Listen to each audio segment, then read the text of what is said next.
calling bentl after 7 p.m. challenge. Hello? Hello? Hi, is this lesbian dogwood creator DD Enceladus bentl? Yeah, this is DD Enceladus bentl. I found a Duracell battery on the ground. AAA. I mean, it's like, you know, in Pikmin, they got, there's the Duracell batteries on the First question, how? How? How did you do it? How did you create the movie Lesbian Dogwood and the Disaster Life Thereof Part 1? Okay, so at the time I was making it, I was 22, I think I was 22, and I was working at a museum at the time in Kansas City.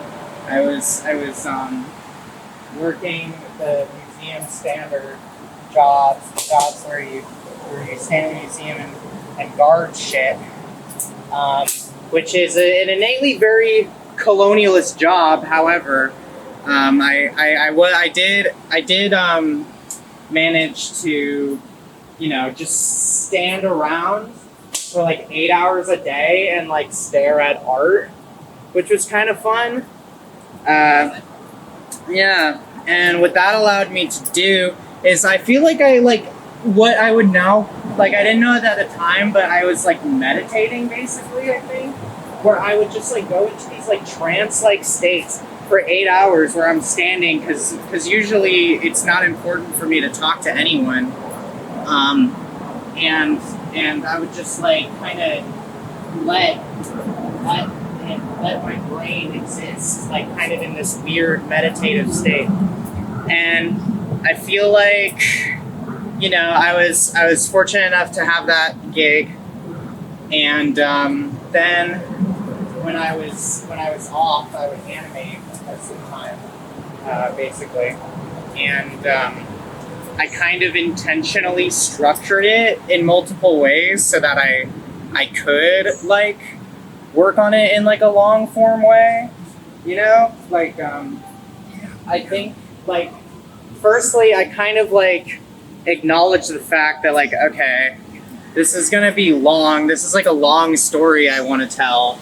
So, like, you know, I was into Don Hertzfeldt when I was like a teenager, or like literally like a teen, like a kid, basically. I was really into Don Hertzfeldt. I really admired the way he like made a lot out of so little, and like I kind of took that and I incorporated it with, like, I was really interested in like vastness and like emptiness, and, you know, I liked, there was this one Art Rothko painting from 1970, which was before he died, that's like black on gray, and it's just like this hard, it's a beautiful fucking painting, but it's like two colors, right? But it's still so like vast and textural. And then that, and I was also really into Yves Tengai, I think you pronounce his name. And they work really well at like spacious and like sparse things. They like make like big, empty, vast areas out of like so little, which I think is really cool. And of course, I love like Courage the Cowardly Dog a lot. Like the way, like the middle of nowhere is like a image that was always in my brain. And yeah, I feel like to that extent, I kind of knew that I could make a lot with very little, and that's what a lot of Lesbian Dogwood is it's like, it's these very sparse, like, it's literally, I drew like a line in MS Paint, and then I keyed over like footage I took of a lake, and then that was like the entire setting for everything, but it like feels so infinite, I guess, and it, like, I don't know, like I was really interested in that. And also, like, it's boring to work on one thing for like a year, so I kind of intentionally structured my style to like be able to be really malleable and flexible to like not only a visual but also like a story and dialogue based like core, you know. So like I gave myself a lot of wiggle room to like allow myself to be bored and do something else and change things if I didn't want to do them when it came to be like 10 months later and I didn't want to do it. What was like the moment where you were just like, fuck it, I'm going to create a movie? What was like the inciting factor? I had like wanted to make a movie since I was literally like a kid, and I watched like Suburban Nights and like I and like the Smosh movie or shit. Like it was like that. Like I grew up in that era where like the AVGN was like, I'm gonna fundraise my feature film, and he did, and then it sucked and I hated it. But regardless, like people like making a movie was like the thing to do, you know, and I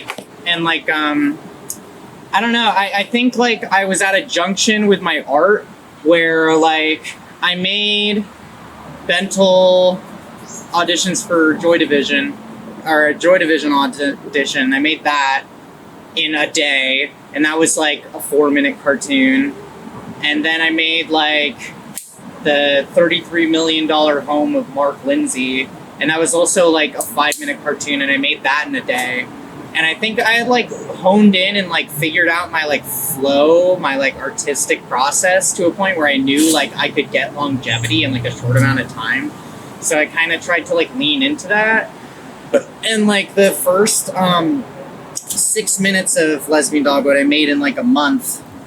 And like, I don't know, I was just like at this place where it felt like I could make a movie. And also I was at this place where I was like, I don't know, I didn't know what IB area was yet, and I was like really bored with all movies. I thought like no movie got it right, you know? Like I think which is like I've been like trying to like think of on the bus ride here like ways to say that so that I don't sound like an asshole, but it's like that's like the way I have to say it, because like I don't, like with every movie I would watch, like certainly there are movies I would like be like transcendent and like move me in a way. Like it's like I was really into like Evangelion and Possession at the time,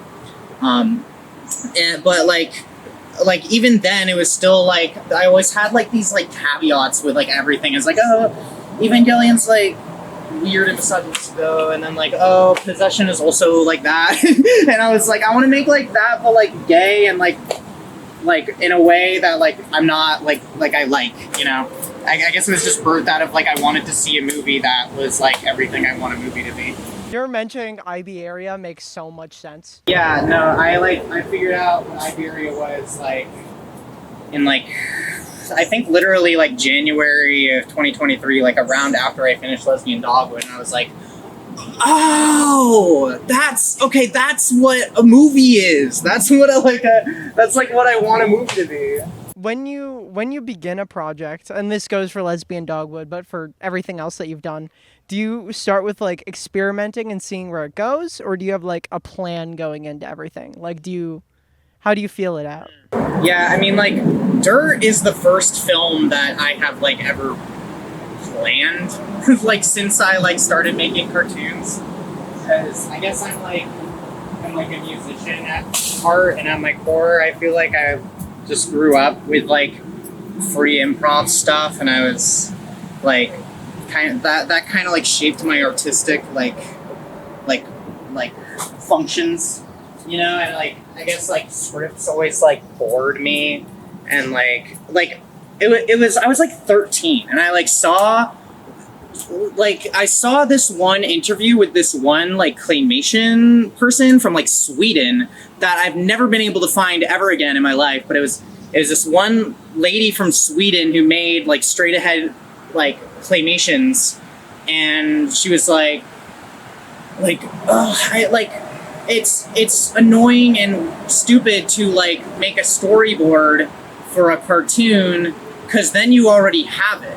You know, then you've given your brain like, oh, this is it. I can see it now.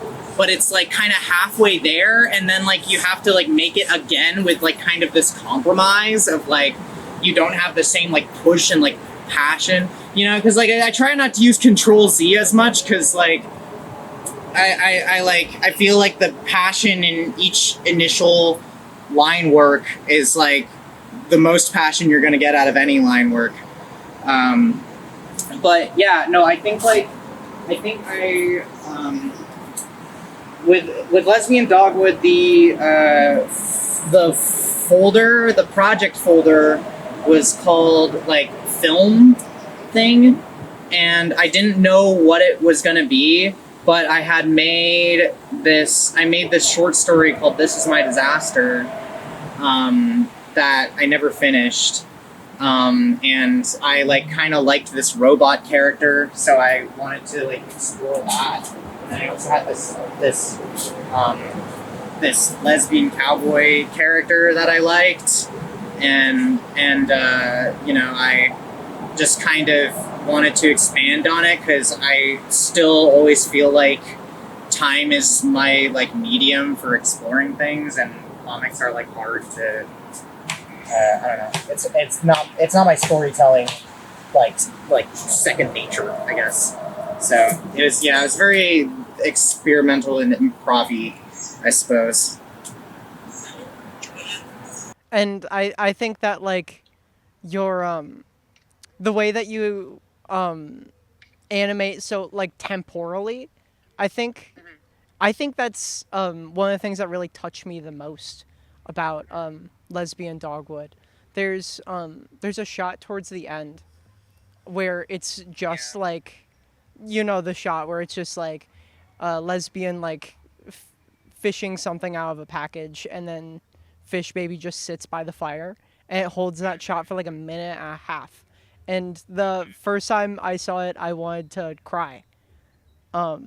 I did cry, actually. Yeah, thank you for saying that.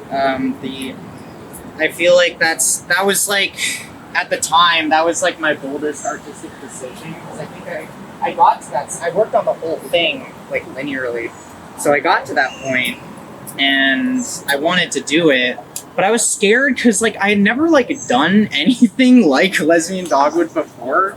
Like this was kind of like my dramatic debut.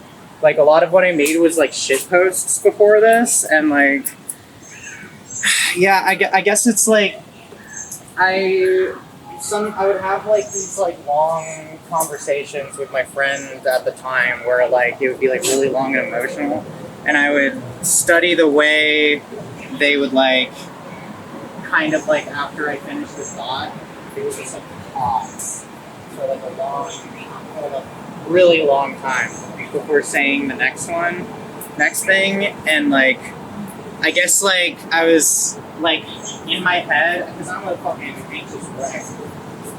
In my head, I'm always like, oh god, did I say some terrible shit? Did I do like I'm always like trying to fill in the gaps with all of these questions, and I think that moment I'm trying to get at a similar thing because Lesbian Dogwood, you kind of haven't seen them be this vulnerable, like kind of like cornered into vulnerability for like the first time, and it's kind of this moment where it's like, oh, like who even is this? We've been like following this person that's just helping people, and we don't really know anything about them. Like what is it? Also, you might have caught that the people are irreplaceable is like a reference to an AJJ song. Yup. I was gonna bring that up. I picked that up immediately on first watch. I was like, oh, for sure, this is bentl is an AJJ fan, and I watched your director commentary. I think you said it. And I was like, oh, okay, yup, I knew that from the fucking start. I think, yeah, I think people 2 and people 2 are very like emblematic of a lot of the things that Lesbian Dogwood like attempts, and I think succeeds with flying colors. I think the ethos of those songs and the ethos of your movie are very like intertwined in a way that immediately caught on for me. Thank you, I appreciate that. I really love the like soulfulness of that like musical youth movement, I guess, and I feel like what is interesting about folk punk specifically is the way it's like so like anti-digital, and I think that's like it gives it this like authentic kind of like rawness that like really resonates with me just as a fucking lifelong rock head. And like, I don't know, like, I think what I was trying to do with Lesbian Dogwood was like make something that is like innately digital, but also like try to turn it into something really human, which I think is like, which I think is like something that I really tried to manifest in the art style, because with the art style, Lesbian Dogwood and the art style generally, I was a preschool teacher for like 2 years, and I would do art with the kids like all the time, and like the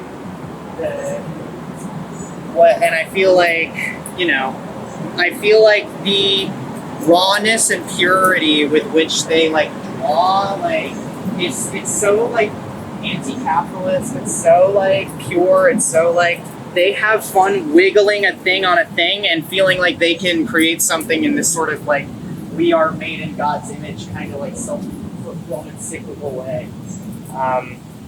And I don't know, I think that's really cool, and like specifically with Lesbian Dogwood, I was trying to lean more into how I drew as a kid, which is why I gave everyone like the same eyes I would give people when I was doing Captain Underpants ripoff comics. How did your feelings and emotions change throughout production, like from the start to the end? Well, when I started production, I was like a emo. I was like such a little emo freak, and I listened to like lots of like nouns and like I don't know, like teenage suicide and like just like all that Midwest emo crud where it's just like men talking about how sad they are that they're violent, and like the I don't know. I was kind of like in that headspace a little bit where it was like like serious art to me just amounted to me talking about how much I hate myself or something, and like the I guess like that was kind of where I was at the beginning of Lesbian Dogwood, and like at the beginning of Lesbian Dog, like I had just made Koopa Lover Plays, which is a cartoon that I really like that I made just like kind of a year or so before that. And that one is also very like introspective and kind of gloomy and very like, oh, I'm a sad, quiet trans person. And like I guess like I was thinking about that, and I was kind of still there, but also I was like trying to break out of that.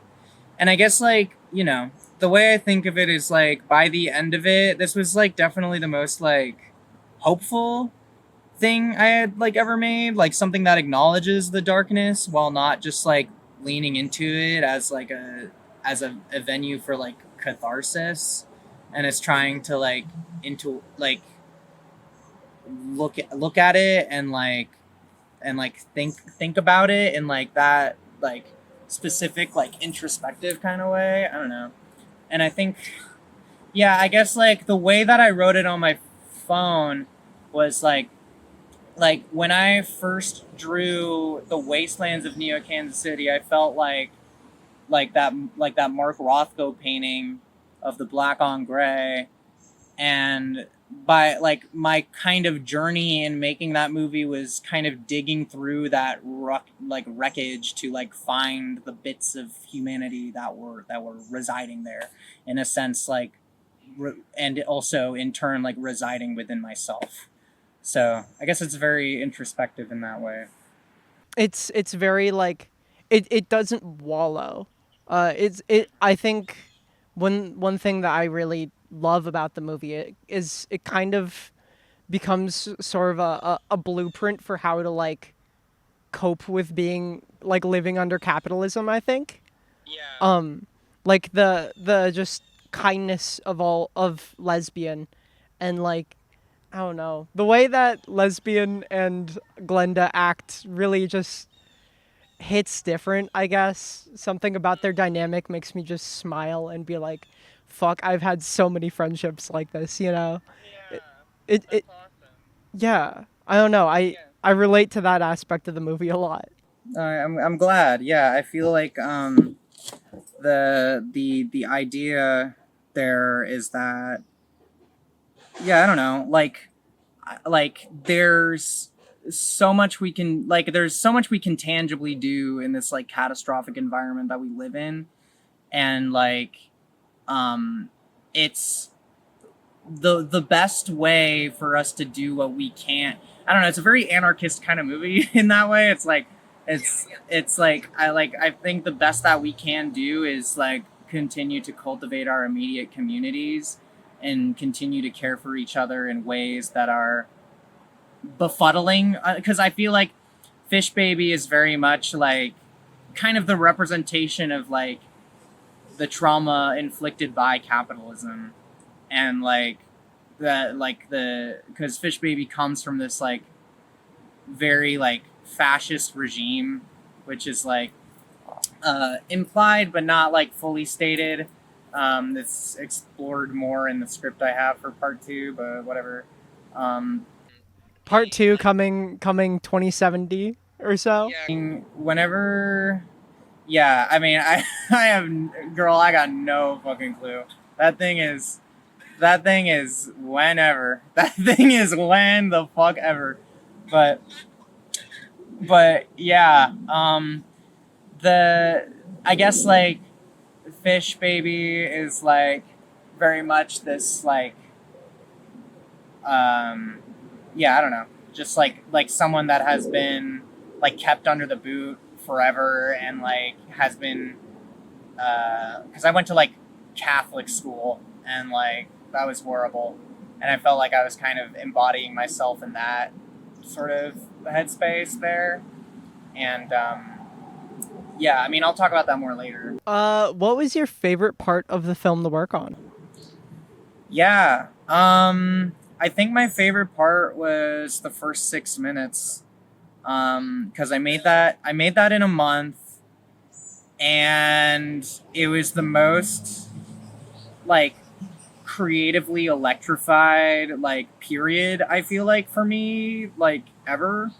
And like I feel like, because I was like, I had all this like pent up energy and like all these ideas, and I was like really into like, I don't know, I thought about art like a lot. Like I thought about art all the time in like very introspective ways, I guess, because like, and I guess I learned that at a young age because I like grew up again at like this like Catholic unisex high school, and I don't know, I had to kind of cultivate my own creativity very like introspectively, because I didn't really have many resources at the time, and I didn't really know much about experimental art outside of like Rate Your Music and like the and yeah, I don't know. And so I just like, I guess like that was my moment where I was kind of like really just like throwing everything at the wall that I had.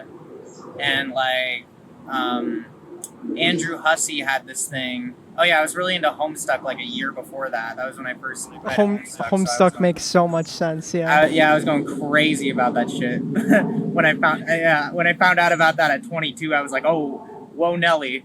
But I guess like because they said something at some point that was like Homestuck to me is just like this big garbage fire that I just throw every and any idea I ever have into, and like I really wanted to make Lesbian Dogwood that, and I felt like the first 6 minutes was my way of like articulating it and like exploring it in a way that I like, or I guess like the short story This Is My Disaster was most specifically that, but then like the movie I was making was an expansion on that in so many ways.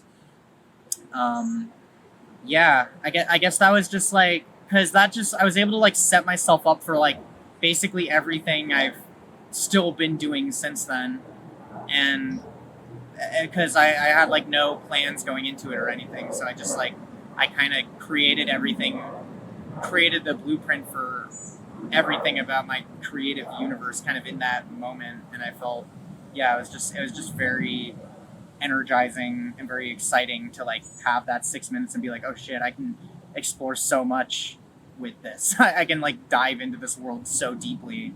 And then I did, and I'm continuing to.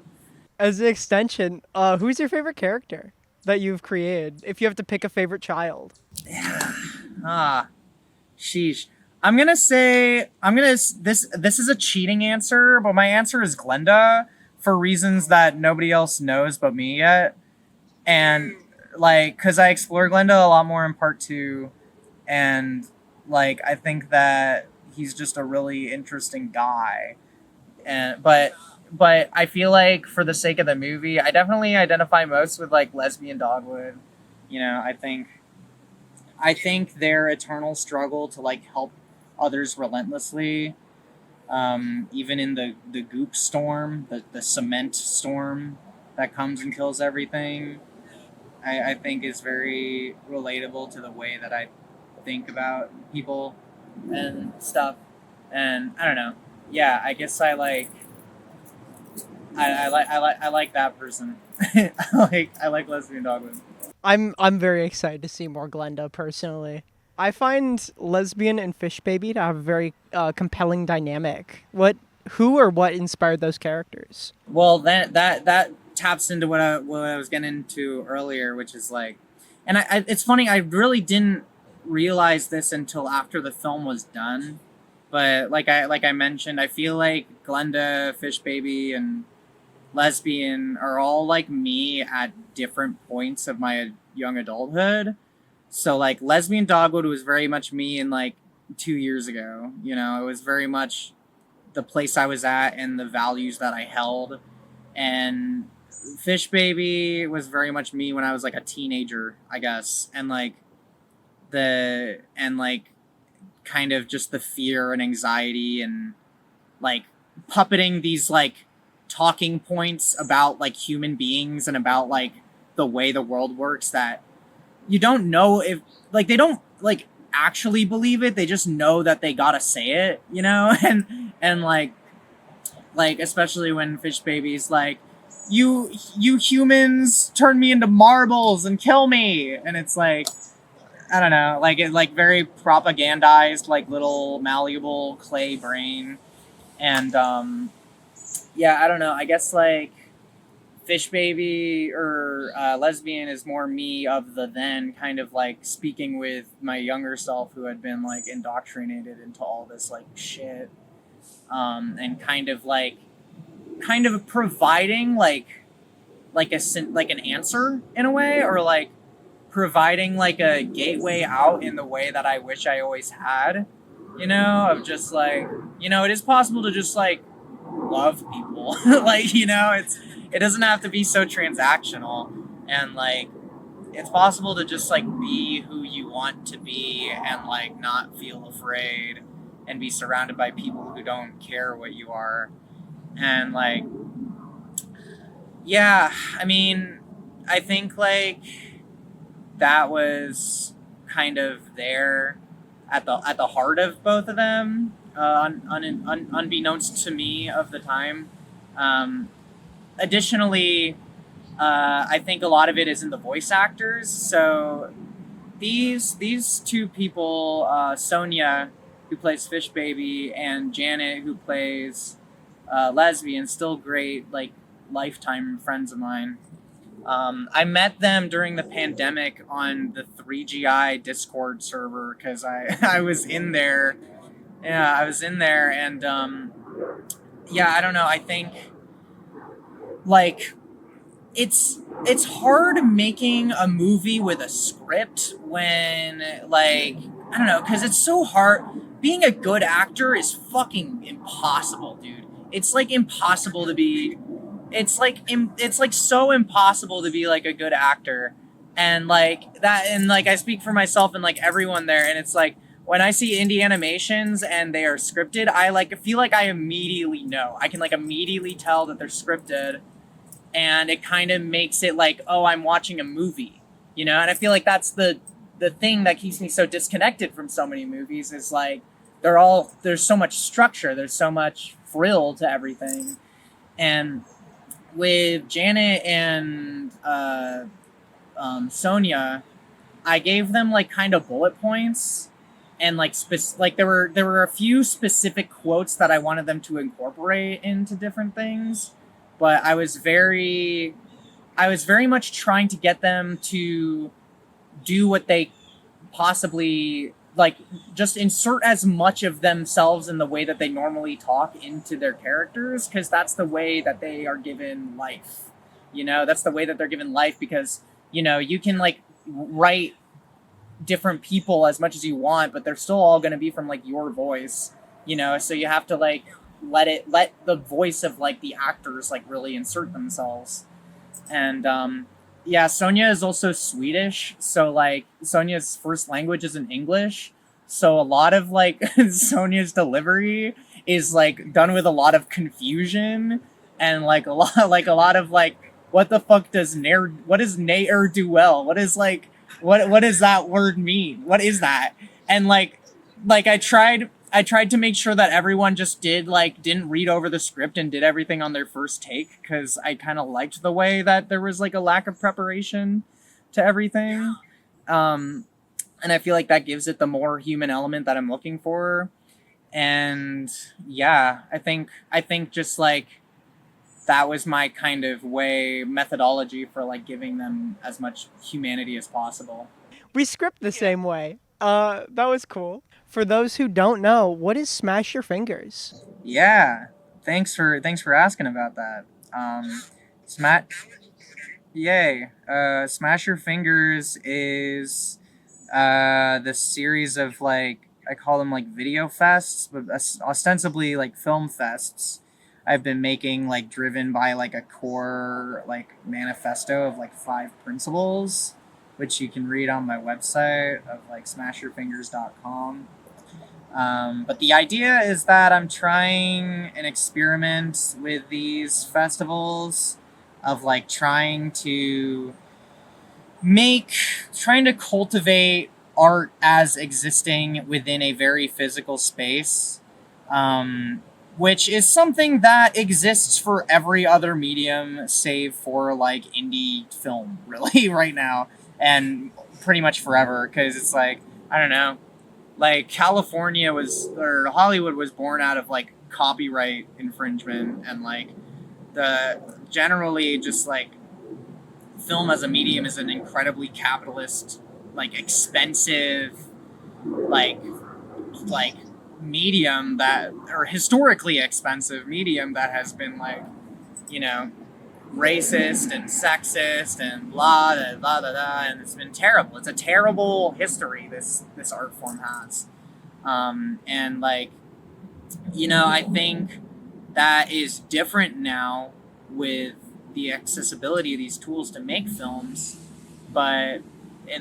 we're still in this like cycle wherein all of it exists on the internet. Like, that's how it exists. It's like we have to do it on the internet, and like film fests like exist, right? But they don't exist.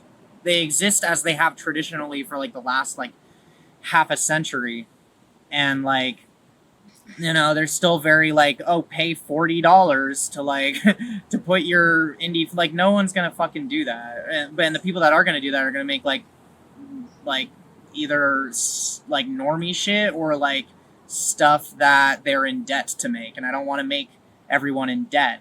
So I'm trying to make these festivals as kind of this way of like, make your art for like the specific space, and try to not post it online or think about its venue or its way of being digested outside of anywhere else but the here and now, because that makes it an art form, not a product, right? Because when you play a song on a guitar, that's not a product, that's like a song, and like a CD is a product that gets sold on the shelves, but like the way that film and video is like is formatted and traditionally shown to everyone is as these files that are like bought and sold and put on streaming services or whatever. It's a very like consumer based like art form currently, and I guess I'm trying to turn like film into like more of a performance with these events, and like trying to make it more ingrained with specifically like, I guess, because something that I really admire about music history and like rock history in America is like the way that like all these scenes like popped up, and even in animation too, like in California, like San Francisco in like the 80s, there was like Sally Cruikshank and Vince Collins and like all these like indie animators there that were like doing things that were, they were constantly like influencing each other and creating a distinct artistic voice that way. And then like in fucking Estonia, there's all this shit going on in like the 80s and 70s with like Prit Parn and Jano Polma or whatever. And like, I don't know, I think that that's a lost thing. I think it's a lost thing to create these like feedback loops of like artistic progress, because the art form is so internet based. And I feel like creating a thing that is restrictive to like Chicago as a here and now is something that like inevitably will like create something where like everyone's influencing each other, and like art will be more of a conversation with like your community, than like a product that has analytics and like views and likes and numbers attached to it, you know? And I guess it's my way of being as anarchist as possible with this medium that's innately built on like cobalt. Yeah. Yeah, I 1,000% felt the inspiration that all the films had from each other, from the scene, when I attended. Like, felt that unique style, like, emerge. What has Smash Your Fingers, like, taught you as an artist? Or as a person, generally? Yeah, no, I that was a really great question. I'm grateful you asked that. I think the first two times I was like skeptical, kind of. I was like, oh, what is this really? And like, what is separative about this with like what other like festivals are happening at the time? But I think the one that you came to, the Under the Stars event, like I very specifically felt like, you know, a lot of these artists like Pixie Boots and Gren B, and Jay Villalobos, and who else was there? I don't know. Like, oh yeah, and Marcy specifically also, her film fucking blew me away, you know. And I think I'm like seeing the people that have been like repeatedly coming to these like events.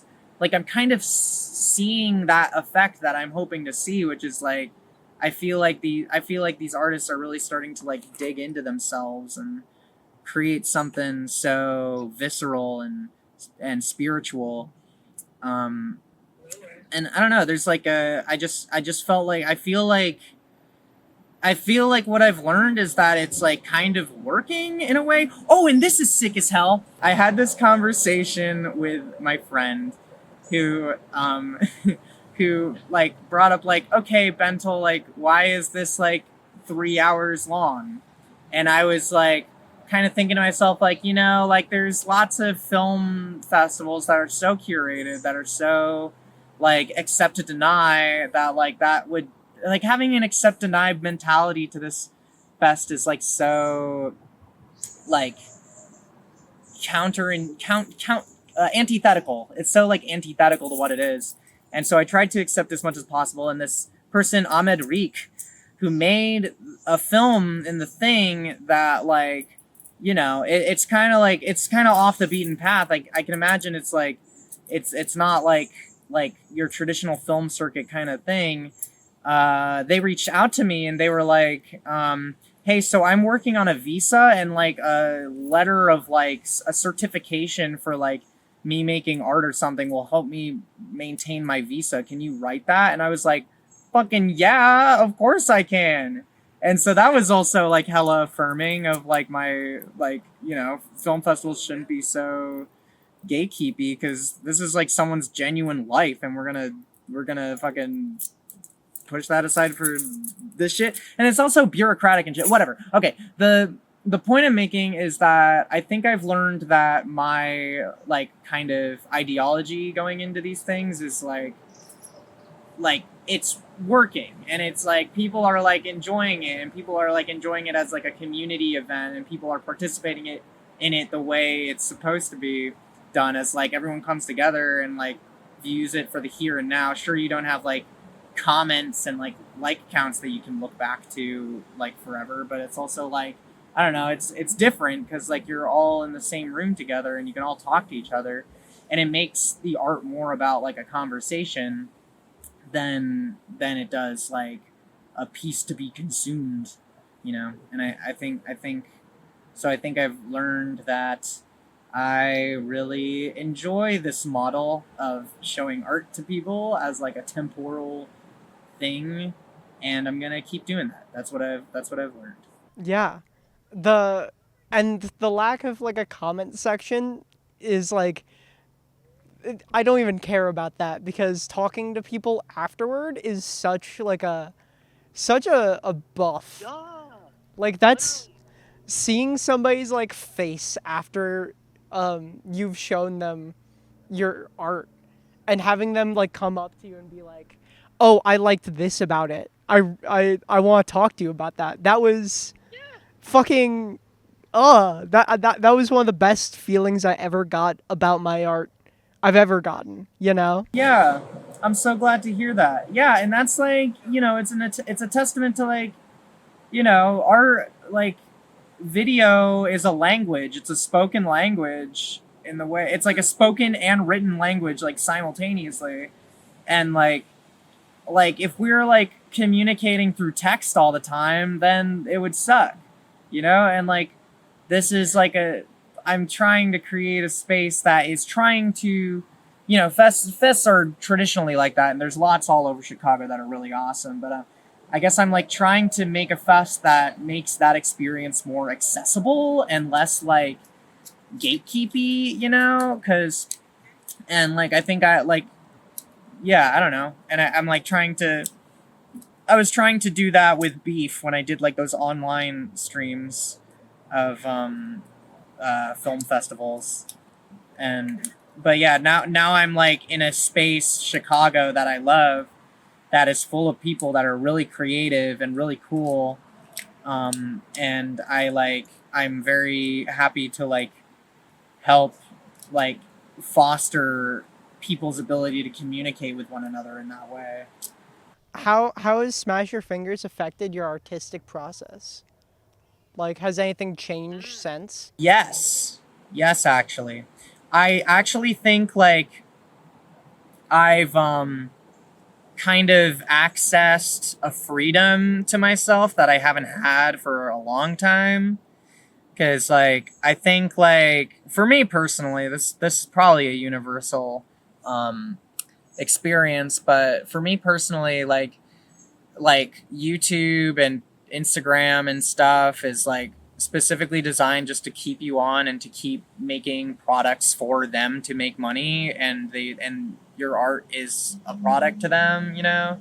And like it kind of makes making art a lot more annoying and a lot more hard to show to people when you know the venue for it is gonna be Google, and like the like is gonna be like making money for the guy that was at the inauguration for like our fucking fascist leader.